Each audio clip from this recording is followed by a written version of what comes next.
आज हमारे साथ मौजूद हैं राजकुमार ढिल्लों जी। आप पूर्व उप महापौर एवं प्रधानमंत्री उज्ज्वला योजना के पूर्वी दिल्ली के चेयरमैन हैं। राजकुमार जी, आपने अभी तक क्षेत्रवासियों के लिए विशेष क्या किया है? जी जी, आपको नमस्कार और सभी दर्शकों को भी नमस्कार। मैं राजकुमार ढिल्लों पूर्व उप महापौर रहा हूँ, जोन चेयरमैन भी रहा हूँ और प्रधानमंत्री उज्ज्वला योजना पूर्वी दिल्ली का चेयरमैन हूँ। इसके नाते हमने हजारों लोगों को प्रधानमंत्री उज्ज्वला योजना के तहत बहनों को गैस सिलेंडर दिलवाए हैं। उनको गैस सिलेंडर बिल्कुल फ्री में मिलते हैं। गैस सिलेंडर मिलता है, चूल्हा मिलता है, उसका रेगुलेटर मिलता है और भरा हुआ गैस कनेक्शन, भरा हुआ गैस सिलेंडर मिलता है। और उसके बाद फिर 300 रुपए की पर गैस सिलेंडर पर बहनों को सब्सिडी मिलती है। आज इसके हजारों लाखों बहनें इसका बहुत दिल्ली में फायदा उठा चुकी हैं। जो बहनों की आंखें खराब हो जाती थी, वो बहनें अब हमारे देश के सशक्त प्रधानमंत्री आदरणीय नरेंद्र मोदी जी को दिल से दुआएं देती हैं, उनको आशीर्वाद देती हैं। ये अब तक आपने कितने गैस कनेक्शन बंटवा दिए होंगे? मैं पूरी दिल्ली का आपको बता देता हूँ। पूरी दिल्ली में हमने अब तक 2 लाख से ज्यादा लोगों को कनेक्शन दिलवा दिए हैं। अब जो नहीं मिल रहे, वो डाटा अभी हमारे पास आया नहीं, वो आने वाला है, उसको मिला करके और ज्यादा हो जाएगा। इसके लिए क्या प्रक्रिया करनी होती है महिलाओं को या इसमें लाभार्थी को जो घर में उनके नाम गैस कनेक्शन नहीं होना चाहिए, अगर उनके घर में गैस कनेक्शन नहीं है तो वो दिल्ली में रह रही है तो दिल्ली में उनका राशन कार्ड होना चाहिए, उनका बैंक अकाउंट होना चाहिए, उनका एक फोटो होना चाहिए, उनके आधार कार्ड होने चाहिए और बच्चों के आधार कार्ड। और कोई दिल्ली में आकर के अगर कोई प्रवासी रह रहा है अदर स्टेट से, तो अदर स्टेट का उसके पास कोई प्रूफ हो, उनका पहचान पत्र हो, आधार कार्ड हो। इसमें बैंक अकाउंट पूरे भारत का कहीं का भी चलेगा। पूरे भारत में बहनों का कहीं का भी बैंक अकाउंट हो तो वो चलेगा।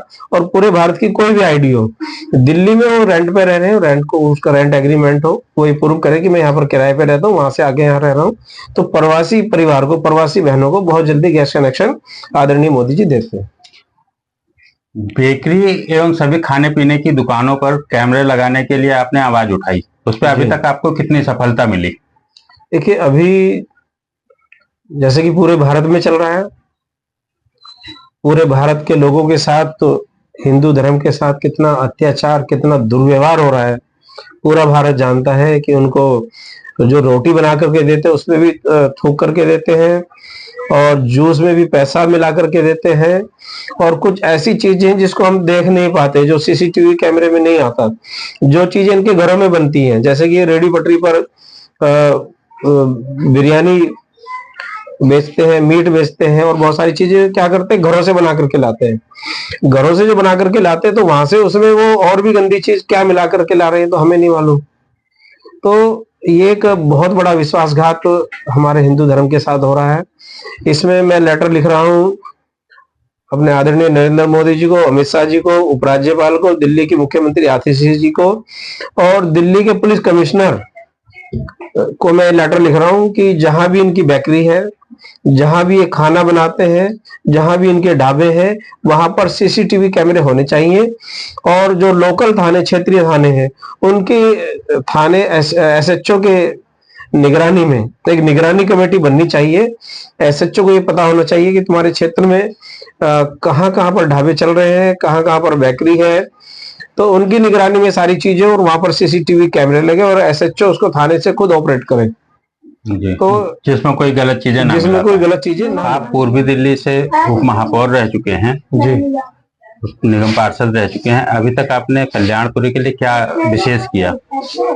देखिए, जब मैं निगम पार्षद बना तो मुझे ये वार्ड सौगात में बिल्कुल खंडर वार्ड मिला था। मैंने आते ही इसमें सब में सड़कें बहुत अच्छे से बनवाई, कई बार सड़कें बनवाई, मोटी परत के साथ, पूरी लागत के साथ बनवाई।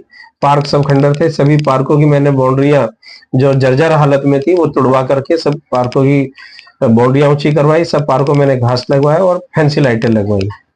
कुल मिलाकर के मैंने वार्ड को पूरी तरीके से बिल्कुल चमका के रखा था, कनॉट प्लेस की तरह बिल्कुल बना करके रखा हुआ था। आपका एक नारा था कि कल्याणपुरी को कनॉट प्लेस बनाएंगे, उसमें आप तब और अब में क्या अंतर दिख रहा है? देखो, मैंने कनॉट प्लेस बनाने में अपने वार्ड को कोई कमी नहीं छोड़ी थी। मैंने कमल के फूल के प्लांटर भी लगाए थे कमल के फूल खिलाने के लिए, लेकिन मेरा कार्यकाल उस टाइम पे पूरा हो गया और दोबारा पार्टी ने मुझे मौका नहीं दिया। अगर मुझे पार्टी दोबारा मौका देती, मैं दोबारा निगम पार्षद बन जाता, तो उसको सपने को भी मैं साकार करता।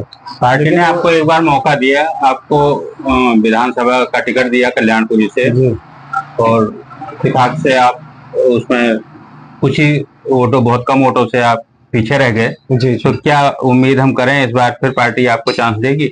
हाँ, उम्मीद तो है, अगर पार्टी चांस देगी तो अब की बार हम सीट भी जीतेंगे, क्योंकि 5 साल इन्होंने जो विधायक रहा है यहाँ का, उसके काम को देखा है, और वो उन्होंने पहले में 5 साल काउंसलर रहा, मेरे काम को भी देखा है।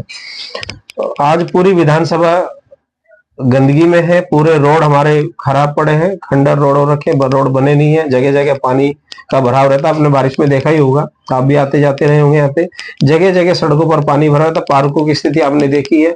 आज पूरी विधानसभा को उन्होंने सड़ा के रखा, खंडर बना के रख दिया है, और वो जनता के लिए सुलभ से अवेलेबल भी नहीं है, उनके फोन भी नहीं उठाते हैं। और मैं तो जनता की सेवा में, उनके चरणों में बैठ करके सेवा करने वाला व्यक्ति हूँ, जनता ने पहचाना है।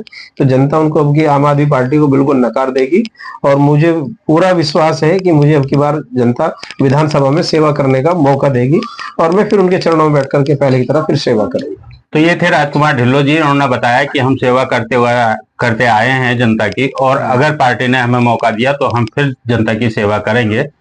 HM TV लाइव के लिए मैं नीरज पांडे, दिल्ली। बहुत बहुत धन्यवाद।